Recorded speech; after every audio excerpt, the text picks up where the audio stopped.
গত রোববার শারীরিক অবস্থার অবনতি হলে বিএনপি চেয়ারপারসন বেগম খালেদা জিয়াকে গুলশানের বাসা থেকে নেওয়া হয় রাজধানীর এভার কেয়ার হাসপাতালে। মেডিকেল বোর্ডের সিদ্ধান্ত অনুযায়ী জরুরি শারীরিক পরীক্ষা শেষে তাকে কেবিনে পাঠানোর সিদ্ধান্ত নেন চিকিৎসকরা। এমন পরিস্থিতিতে বিএনপি চেয়ারপারসনের সুস্থতা কামনায় শুক্রবার বাদ জুম্মা সারা দেশে মসজিদে মসজিদে বিশেষ দোয়া আয়োজন করে বিএনপি।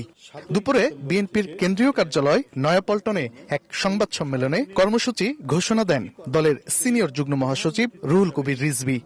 আল্লাহর কাছে এদেশের মানুষ, সাধারণ মানুষ, দলের নেতাকর্মী সবাই কায় মনোবাক্যে মোনাজাত করবেন। আগামীকাল জুম্মার নামাজের পরে, জুম্মার নামাজের শেষে বিশেষ মোনাজাত করা হবে দেশনেত্রী বেগম খালেদা জিয়ার সুস্থতা কামনায়।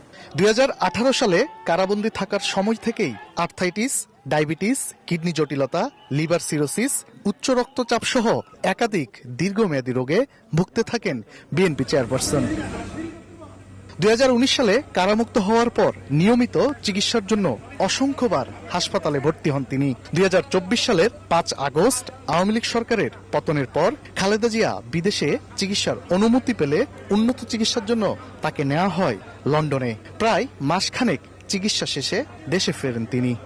তানভীর হাসান মেঘ, সময় সংবাদ, ঢাকা।